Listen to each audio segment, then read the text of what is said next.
Hey, it's Natalie Sisson, and you're listening to Natalie Sisson's Quest for Freedom. This is Season 3, and it's all about the freedom to learn new things and all the benefits that come along with that. Because learning is such an important part to your life. Without being curious and without learning, you're not going to be expanding, you're not going to be growing, and life is frankly going to be a little dull. I'm a huge learner, but there are definitely times in my life when I go through wanting to learn a lot, and other times when I just want to impart and teach the wisdom that I've learned. And I think it's beautiful to have those ebbs and flows, but most of the time I think you should be setting about to learn something new, or at least improve on what you already know every single day. In my previous episode, I talked all about the 11 benefits of learning something new. And in this episode, as promised, I'm going to be covering off on how to learn anything more quickly and some hacking techniques to learn more in less time, as well as the what. What on earth should you be actually learning, and where can you be learning all these awesome things? So I want to start off with 5 hacks to learning anything more quickly. In Fast Company's article, 6 brain hacks to learn anything faster, the first hack that Stephanie Voser suggests is one I personally used to get through my certificate in fitness management back in 2004, which is to teach someone else. I remember that I had just on a year to do this pretty full-on certificate through Otago University. And as I was learning about nutrition, exercise prescription, sports psychology, and even injuries, I just had to tell people about it. Otherwise, there was no way I was going to kind of remember it. So I would come home and coach and teach my parents on exactly what we were eating and how that was broken down in the body and which of our muscles we were using to do that. And when we were out playing tennis or doing something together with friends, I'd be like, hey, do you know that we're using these muscles and these bones at these insertion points, and this is what's going on? And the only way that I could kind of remember stuff and get good at it was to teach it. I also used to dance around in my room and talk it out as if I was lecturing in a university hall or as if I was teaching as a personal trainer. And it really worked. I was drumming it into my head, because when you have to teach a concept that you've just learned, it really makes you have to understand that concept in order to put it out in your own terms. So as Stephanie was saying, if you can imagine that you need to teach someone else the material or task you're trying to grasp, you can speed up your learning and remember more, according to a study done at Washington University in St. Louis, and according to my personal experience in New Zealand. The expectation changes your mindset so that you engage in more effective approaches to learning than those who simply learn to pass a test. And if you can remember any test that you've taken at school, you will know just how little of that you remember at a later date, because often you cram for it, so it's in your short-term memory, and because you weren't required to teach it. Okay, number 2 is to take notes by hand. While it's faster to take notes on a laptop, using a pen and paper will help you learn and comprehend better. Researchers at Princeton University and UCLA found that when students took notes by hand, they listened more actively and were able to identify important concepts. Taking notes on a laptop, however, leads to mindless transcription as well as an opportunity for distraction, such as email. Quote, in 3 studies, we found that students who took notes on laptops performed worse on conceptual questions than students who took notes longhand, writes co-author and Princeton University psychology professor Pam Mueller. We show that whereas taking more notes can be beneficial, laptop note-takers' tendency to transcribe lectures verbatim rather than processing information and reframing it in their own words is detrimental to learning. In fact, the course that I'm taking right now, called Become a Master Writer by my friend Elisa Doucette, is designed with a now rarely used way of learning writing and language called copywork. And copywork is exactly what it sounds like, doing the work by copying the writing of someone else. And this is how schools taught for centuries.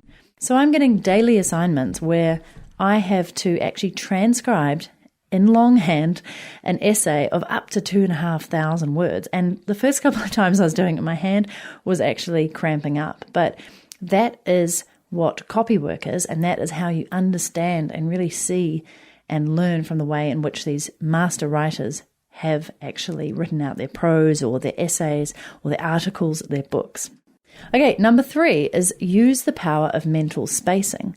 While it sounds counterintuitive, you can learn faster when you practice distributed learning or spacing.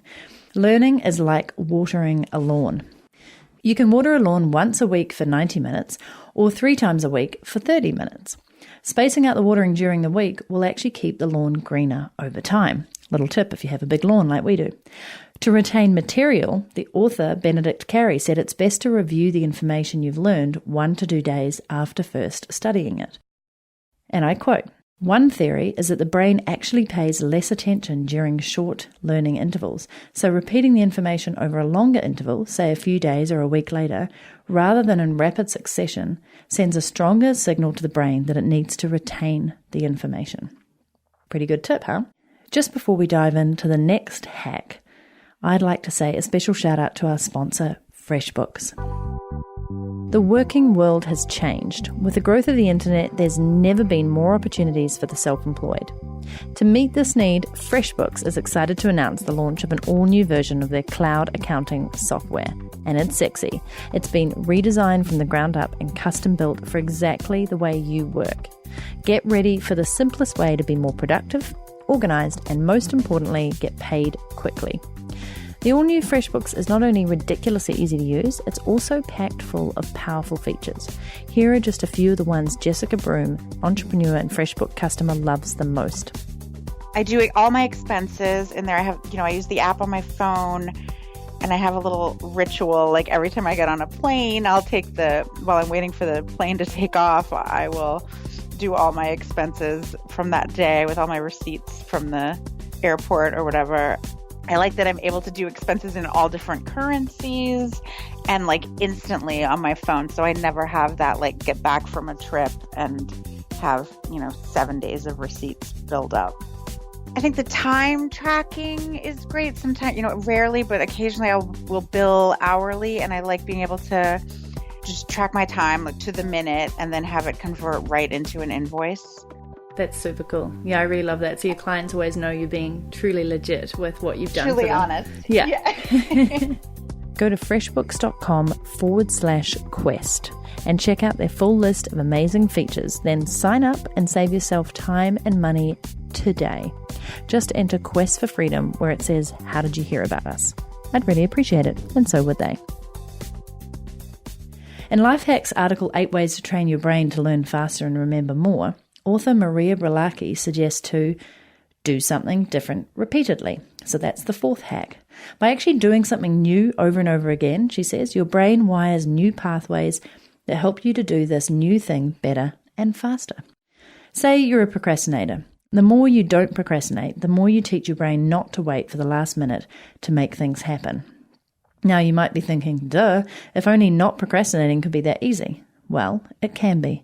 By doing something really small that you wouldn't normally do, but it is in the direction of getting that task done, you will start creating those new precious neural pathways. So if you've been postponing organizing your desk, just take one paper and put it in its right place. Or you can even go smaller. Look at one piece of paper and decide where to put it. Trash, right cabinet, another room, give it to someone. Maria also suggests you, number 5, work your body. You knew this one was coming, didn't you? That's Maria saying that. Yes, indeed, exercise does not just work your body, it also improves the fitness of your brain. Even briefly exercising for 20 minutes facilitates information processing and memory functions. But it's not just that. Exercise actually helps your brain create those new neural connections faster. You will learn faster, your alertness levels will increase, and you'll get all that by moving your body. So it's lucky that I did a boxing workout in the gym this morning. Now, if you're not already a regular exerciser and already feel guilty that you're not helping your brain by exercising more, try a brain training exercise program like Exercise Bliss. And I've linked to this and these articles in the podcast, which you can find at nataliesisson.com/17. And remember, just like I mentioned in training your brain to do something new repeatedly, you're actually changing yourself permanently when you're doing exercise. So now you have those 5 hacks to focus on next time you learn anything new. Now we're going to talk about what should you be learning and where. So this is actually completely personal to you. No surprises there. I mean, if you are a coach or a consultant, it's always great to upskill in that area, whether you're taking a new actual certificate or a level diploma, something like that will actually upskill you as a coach, or whether you're going to a course that's around effective leadership. Maybe it's around effective financial management. Maybe it's around negotiations and people skills and bringing out the best in people that you're working with. Maybe you're taking a project management course because that's going to help you with your clients. If you're a web designer or an artist, perhaps you're going to do a course that's going to help you to expand your skills, learn new code or a different platform, just so that you can expand the reach of what you can offer your clients. But I'd like to challenge you here to think a little bit outside of that, because I love learning about stuff that is completely new and outside the scope of what I'd normally be discussing with friends or clients, and that will actually stimulate my brain in a different way. So right now I'm doing art classes. I'm doing a Become a Master Writer course, which, you think that I've now written a best-selling book, and I've written another book, and I've written several other books, and I've written 900 plus blog posts on my site. You might wonder why I'm taking a writing course, but I want to improve as a writer. I never taught myself writing. I've never actually taken a course on it. Other things you might want to do are learn how to sing or learn how to play piano or another instrument. You may want to learn about neuroscience or space or something completely different. And I think the reason why this is so good to do is that it expands your horizons, it opens up your mind, it expands your perspective, it allows you to reach new people, because you'll often go along to an event or a course or a workshop or an actual physical class, and you'll be introduced to all these new people who just think differently, are passionate about this topic that maybe you've never heard about before. Right now, my partner Josh is getting into Bitcoin trading, and he's introducing me to all these platforms that he's using, the art behind trading, which is, no different to normal trades on the normal stock exchanges, but why Bitcoin's different. And I'm just learning just from watching and observing him. He's reading trading books, he's listening to podcasts, he's watching YouTube videos by Bitcoin experts, and along the way, I'm kind of learning by osmosis little snippets about it. So I do suggest that you often learn something that's completely outside your realm of interest. I mean, hope you're interested in it, but something that's completely outside your realm of expertise and what you do on an everyday basis. So next up is the best online learning sites. The reason I'm going to focus on online learning sites is that if you're going to classes or workshops or events or conferences or seminars or coaching in your own town, city, location, wherever you are in the world, that's obviously perfect for you. And if you know of events and things that are happening local to you, then I highly recommend you do something in person. That's a brilliant way to learn. I think I'm going to be going to a gardening workshop down the road this weekend, actually, for about 3 hours to learn about permaculture and gardening and what I should be planting. So that's going to be a first for me. But in terms of online learning, you can do this from anywhere, anytime, so long as you now know to write out the notes by hand. So some of my favorite online learning sites are Coursera. So that's Coursera. And Coursera is basically some of the world's best courses online from Penn University, Johns Hopkins University, University of Michigan, Stanford, UC, San Diego, Duke University, and more. And some of the things that they'll have in there are like deep learning, data science, Python for everybody. Ooh, can't wait.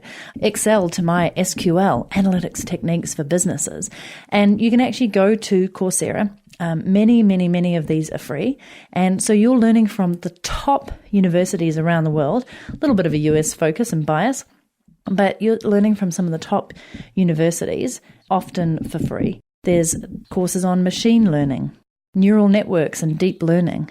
There's even one on learning how to learn. Look at that. I might link to that in this. There's one around Bitcoin and crypto technologies. So, for example, if I click on the learning how to learn one, and I will link to this in the show notes at nataliesisson.com/17. You'll see when it enrolls. So this one's actually starting today. It's taught by 2 university professors. And then they talk to you about the commitment you'll need, about 3 hours of video, 3 hours of exercises, and 3 hours of bonus material. It's in about 10 different languages. And then they show you through the syllabus and an FAQ of when you get access to everything and do you have to pay for this course, etc. And often these sites, as you'll hear from me as I go, they often have certificates. So this course is often free, but to get qualified or certified in it and just get a pretty little certificate to say you did it is anywhere between sort of $49 and $150. And then you'll often see reviews on there because people have already taken the course. So Coursera is one of those. Another one that I've been loving is edX, so a little bit like TEDx, so edx, edx.org, and they're all free courses to advance your career or improve your life. These ones are from the Massachusetts Institute of Technology, Harvard University, Berkeley University of California, University of Texas, the University of Queensland, Australia, TU Delft, the University of British Columbia. It goes on and on and on. And some of the most popular subjects that they offer are around computer science, economics and finance, engineering, business and management, humanities, language, biology and life sciences. This is where I did the Science of Happiness course through Berkeley University and loved it. It was quite intense, like it was over 3 months and I only had 4 weeks in which to do it live because I came to it late. But I could have re-enrolled again. And the material was great. I loved it. There were videos that you could play and none of them were sort of over 7 minutes. At the same time as you're watching the video, you could watch a live transcript. And you could also download the transcript after. Plus they had little tests throughout and little quizzes that you had to take and you'd actually get graded on those. So really, really neat site. Other sites you probably would have heard of are Skillshare.com. So these are classes, not necessarily courses, but classes taught by expert practitioners. And they really focus on classes for your career and for your passions. So once again, all sorts of different categories: design, business, technology, photography, film, writing, crafts, culinary. And these courses are a little more practical. Not saying that, computer science isn't, but these are things like street photography, capture the life of your city, logo design, secrets of shape, type and color, going freelance, building and branding your own business, knife skills, a mini class to chop like a chef, and learn how to mix music with a young guru. So really practical classes. You can also see the ratings of them, how many people have taken them. I believe that some of them are free, but essentially there's all sorts of courses and you can go through those at Skillshare.com. And another one that you probably would have heard of, which is huge, is Udemy, udemy.com. And essentially they've got over 55,000 courses taught by experts instructors on Udemy. You can enroll in them at any time with lifetime access, and it's all obviously learning at your own pace. Whereas ones on edX and Coursera can often be time limited, like you enroll in the course as they're doing it at the university. And on Udemy you can find things like the complete web developer course. You can learn about Java masterclass. You can learn about machine learning. You can do things like the complete cybersecurity course. You can become a super learner. So that's about speed reading. There's an NLP practitioner certification course for $10. Right now they're having a big sale. So just really interesting. And the point here is that there's almost nothing you can't learn online. I mean, as a course creator and as somebody who teaches people skills in business and building an online business, lifestyle systems, sales funnels, you name it, like it's quite easy for me to be able to put some of my courses up here. In fact, Udemy approached me earlier this year to do that. And there's definite benefit for you as a business owner, if this is what you do, to look at some of these platforms and see whether it's actually worth putting them up on there rather than on your own site. So those 4 would be my top picks. There are many others, and if you come across to nataliesisson.com/17, you can read the entire blog post for this. It's not just show notes. I have written up this episode as a full blog post with all the links, and I might have added some more in there for you to check out. So I hope that this episode has given you an understanding of some of the hacks that you can use to learn more effectively, and also some of the things you might want to be learning, as well as where in the heck you can go to learn those things.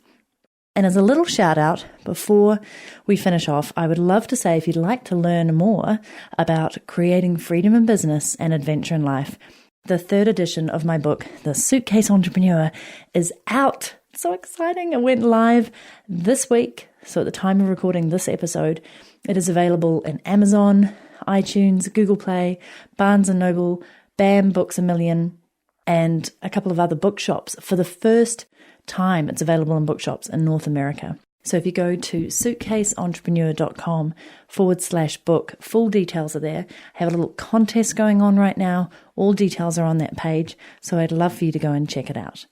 And stay tuned for the next episode on Natalie Sisson's Quest for Freedom.